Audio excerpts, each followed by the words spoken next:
Hi folks, Diana here.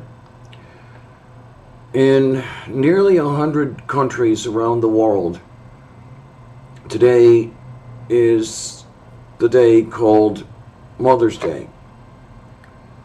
And it reminds me of the mother I never had. Now, there was a woman who society called my mother. She was the woman who, along with her husband, was incredibly abusive to my sister and to myself. She was the woman who decided one day that my sister was pregnant with no evidence to support the charge. I later talked to Anne about that, and she told me no, she wasn't pregnant, and I had no reason to doubt her. I have no reason to doubt her still. But for 48 hours, for 2 days, she and her husband yelled and screamed at my sister, hurling all manner of insults.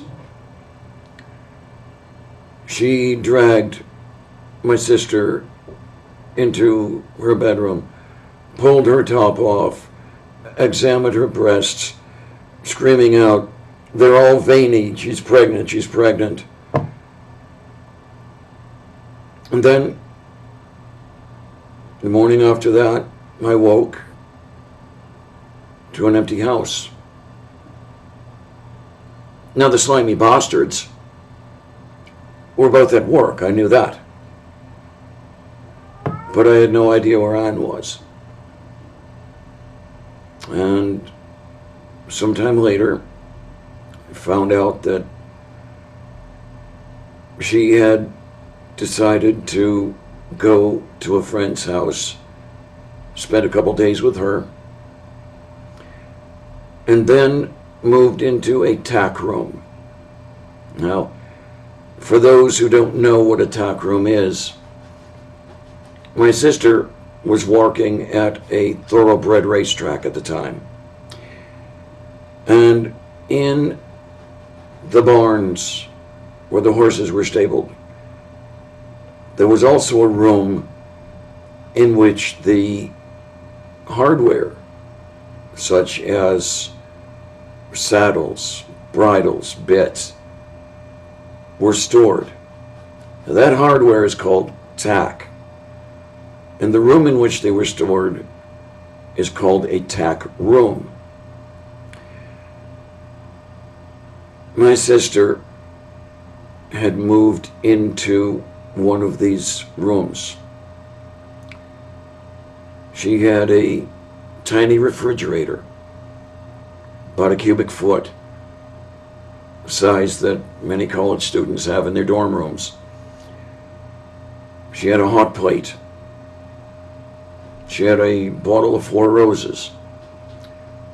She slept on hay bales. And she was happy. She was happy because sleeping and living in a room like that was preferable to being around those two.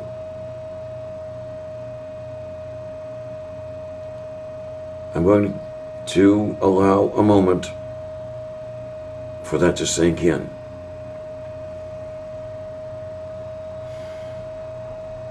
Now, at the time, I envied my sister because she had the guts to do something I could never bring myself to do. I had always feared destitution. So I put up with whatever that woman and her husband would dish out for the sake of a roof over my head. Then I got married to run away from home. And as that sort of thing is wont to do, it really didn't work out. So my advice to anyone else is don't get married to run away, but that's another story. Many years later, that woman's final words to me were goodbye. It was late November 2011. And I had felt that I had to tell her that the person she thought was her son was in fact her daughter.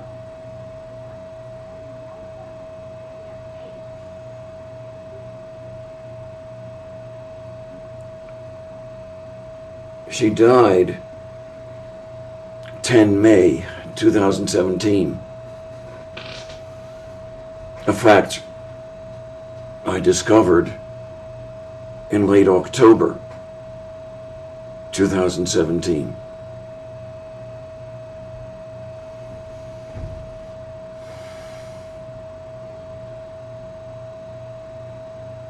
I discovered that by way of a Google search, which I would occasionally perform.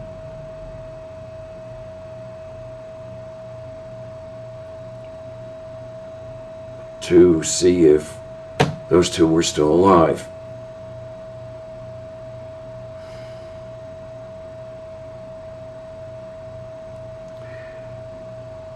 There is something that I can say, however,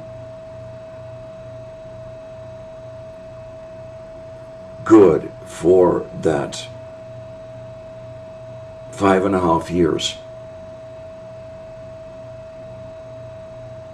They were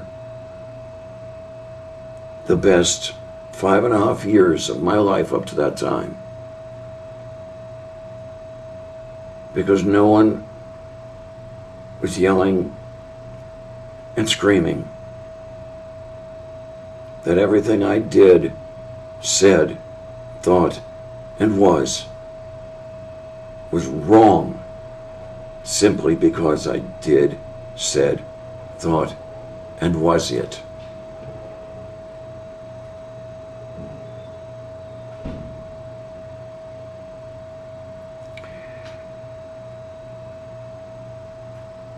And it is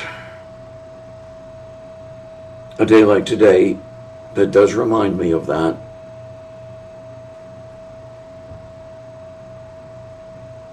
And on days like today, I wonder. I look around at the people around me. Some, at least, of whom had mothers. And I wonder what it was like for them.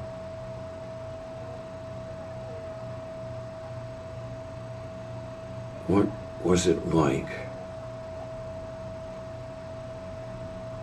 What is it like to have someone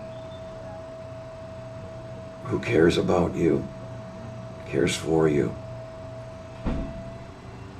someone who, let's use the term, loves you, whatever that means.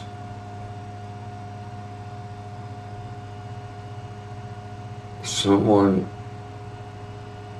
from whom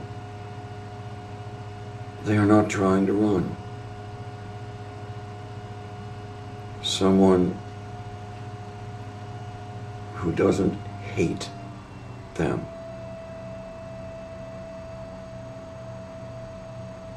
I don't know. I don't know what that's like. I I never will, really.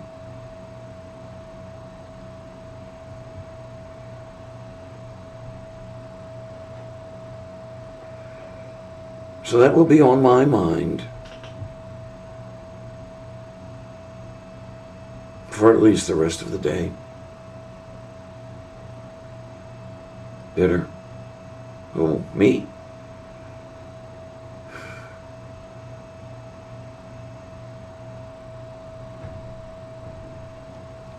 But I want that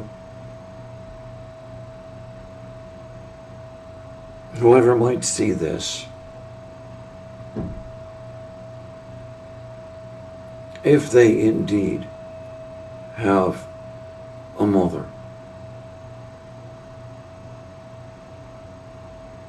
take some time to appreciate that.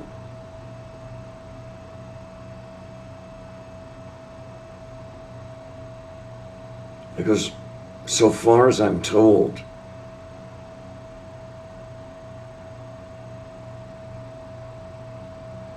a mother is someone not replaceable, someone singular.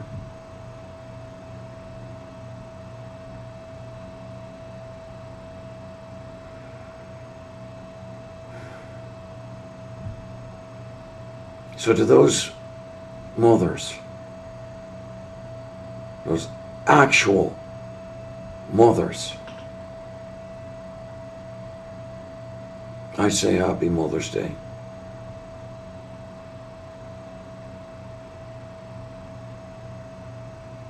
And now,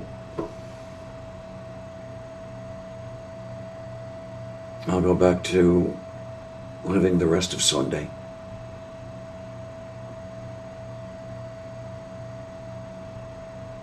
Thank you for putting up with me. Until next time, take care.